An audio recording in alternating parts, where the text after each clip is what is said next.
사람을 살인한 것이라고 말씀하고 있는 것입니다. 그러니 옛 계명이 어렵겠습니까? 새 계명이 어렵겠습니까?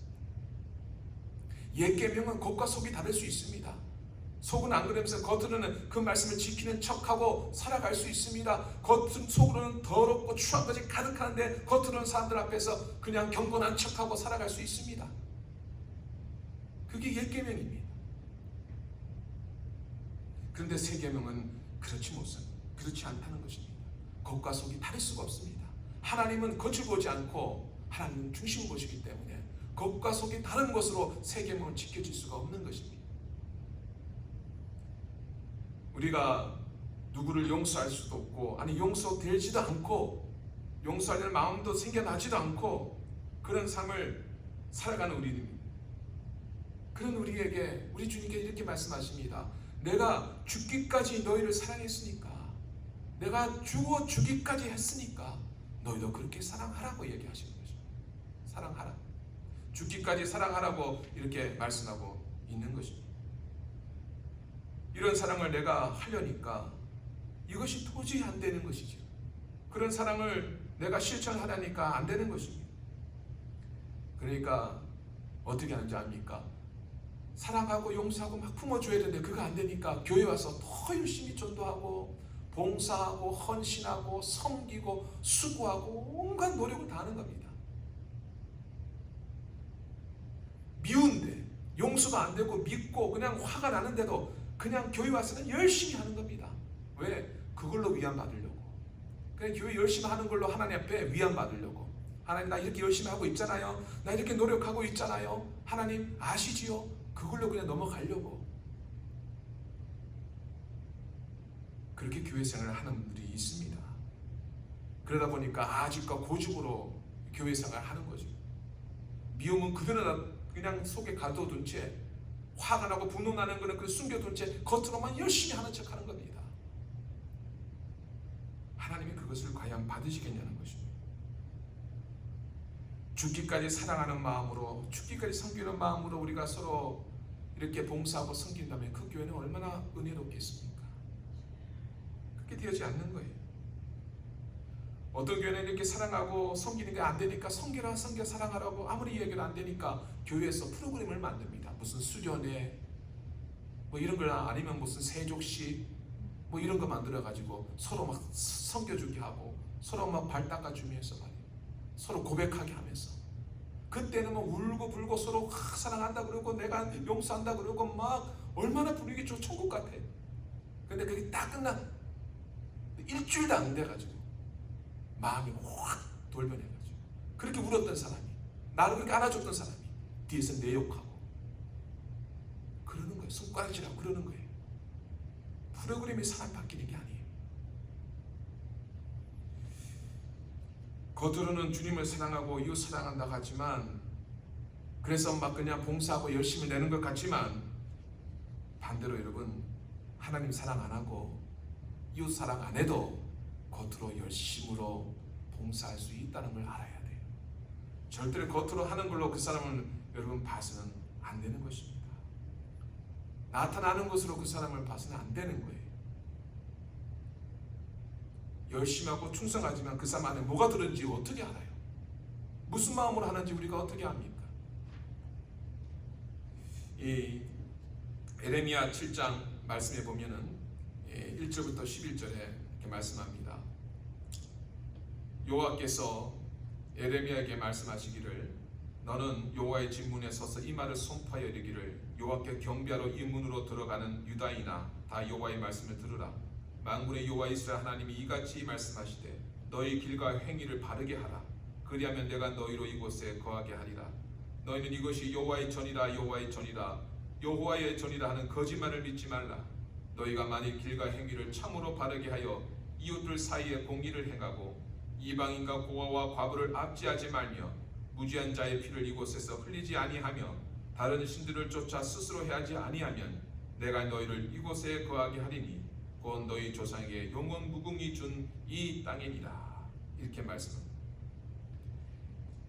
성전에서 절기도 지키고 11조도 드리고 제물도 드리고, 그런데 에레미야 선지자는 이곳은 하나님의 성전이 아니다라고 외치고 있습니다. 아무리 성전에서 그들이 섬기는 일을 했다 하더라도, 그래서 내게 구원이 있다라고 생각한다 할지라도, 세상의 온갖 불의와 죄악과 이 더러움을 행하고 성전에 와서 내가 구원을 받았다, 그게 성전이 아니라는 것이죠. 그들이 그렇게 하는 이유가 뭐냐? 속이 다 있어서 그렇게 하는 거예요. 그 속이 더럽고 추한 거예요. 에레미야 7장 10절에 보니까 이렇게 말합니다. 내 이름으로 일컬음을 받는 이 집에 들어와서 내 앞에 서서 말하기를 우리가 구원을 얻었나이다 하느냐? 이는 이 모든 가증한 일을 행하려 함이로다. 그들이 성전에서 내가 구원을 얻었다라고 그들이 이야기를 하지만 결국은 뭡니까? 가증한 일을 행하려고 너희가 그런 짓을 하는 것이다, 이렇게 말씀하고 있는 것입니다. 죄를 짓고 있으면서 고아와 과부도 돌아보지 않고 우상 숭배와 탐욕에 빠져서 성전에서 내가 절기를 지키고 제사를 지냈기 때문에 나는 구원받았고 하나님 백성이다, 도적이 속을로 만들어 그것은 하나님의 성전이 아니다는 것입니다. 네 속이 다 검고 더럽다는 거예요.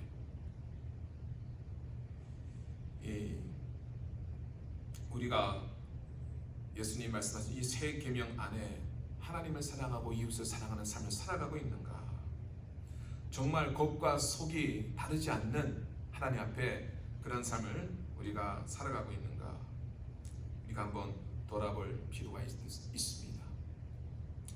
어떤 사람들은 그런 말을 합니다. 목사님, 나는요 단순해서 속과 겉이 안 달라요. 나는 말하는 것 그대로입니다. 나는 속과 겉이 똑같아요. 어떤 다른 사람들처럼 그렇게 나는 두말하고 거짓말하지 않습니다, 이렇게 이야기하는 사람들이 있습니다. 참 듣기 좋은 말이에요. 그런데 만약에 그렇게 말하는 사람들이 하나님 앞에서도, 목사님 앞에서 얘기하는 게 아니라 하나님 앞에서도, 친구들 앞에서 나는 그런 사람이야, 겉과 속이 똑같아, 이렇게 말하는 게 아니라 하나님 앞에서, 하나님, 나는 겉과 속이 똑같습니다, 나는 겉과 속이 다르지 않습니다, 그렇게 하나님 앞에서 우리가 말할 수 있겠냐는 거예요. 우리는 우리 자신을 한번 깊이 생각하고 돌아봐야 됩니다. 중심으로 형제를, 자매를 사랑하고 용서하는 그런 모습들이 우리에게는 얼마나 들어있는가? 하나님 말씀 앞에 내가 정말 사랑하는 삶을 살아가고 있는가? 겉과 속이 똑같이 내가 사람을 대하면서 말만 그런 게 아니라 내 중심으로 그렇게 사랑하며 용서하며 섬기며 살아가고 있는가? 우리는 그렇지 못할 때가 너무나 많습니다. 어떻게 해결해야 됩니까? 그것을 어떻게 풀어나가야 됩니까? 방법은 하나밖에 없습니다. 우리가 회개하는 마음으로 사는 것입니다. 회개하는 심령이 되는 것입니다. 주님, 사랑하지 못하는 나를 용서하여 주십시오. 용서하지 못하고 이해하지 못하고 받아들이지 못하는 이 마음을 하나님 불쌍히 여겨달라고, 나에게 하나님이 긍휼한 은혜를 입혀달라고 우리는 기도하고 하나님을 의지해야 되는 것입니다. 그럴 때 하나님이 우리 안에서 십자가의 그 사랑과 십자가의 은혜를 비추어 주실 겁니다. 내가 얼마나 사랑받은 자고 내가 얼마나 하나님 앞에 용서받고 은혜 받은 자였던가를 성령께서 깨닫게 하시고 보여주실 겁니다. 그럴 때 사랑이 이루어지는 겁니다. 그럴 때 진정한 용서가 이루어지는 것입니다. 아니, 내가 사랑하고 내가 용서하는 게 아닙니다. 오히려 그런 은혜 가운데 우리가 충만해질 때, 젖어들 때 우리는 그런 생각이 들 겁니다. 내가 뭔데 용서를 해? 내가 뭔데 사랑하니 안 하니 그래? 내가 무슨 그럴 자격이 있겠어? 그 주님의 십자가의 사랑 앞에서, 그 크신 은혜 앞에서 내가 어떤 사람이었는데 내가 뭐 잘났다고 나는 그런 존재도 되지 못한다는 것을 알게 될 겁니다. 그렇게 함으로 하나님의 사랑이 우리 가운데 역사하셔서 사랑하고 용서하고 섬기는 삶을 살아가게끔 만들어 주시는 겁니다. 그게 새 계명인 것입니다. 그래서 새 계명은 오직 예수 그리스도십니다. 예수 그리스도의 십자가의 그 사랑이 새 계명인 것입니다. 다른 것은 없는 것입니다. 마지막 한 가지만 말씀드리고 마치겠습니다. 제가 며칠 전에 좀 오래된 방송인데 잃어버린 30년이라는 것을 보고 있었습니다. 6.25 때 1.4 후퇴 때 잃어버렸던 그런 가족들을 만나는 그런 장면을 제가 우연히 보게 됐는데 제가 그 눈물을 많이 흘렸습니다. 그 중에 하나 기억하는 게 있었습니다. 이 누님은 6살이고 동생은 이 남자아이였는데 4살이었어요. 그런데 부모님들은 그 6.25 전쟁통에 다 돌아가시고 남은 사람은 다 그 두 발속밖에 없었어요. 근데 그 6살 먹고 4살 먹을 때 헤어져가지고 기억이 그냥 잘 나지도 않는 거예요. 그 동생이 누나를 찾으러 나왔는데 누나가 동생하고 대화를 나누는데 기억을 못하니까 답답해 죽겠는 거예요.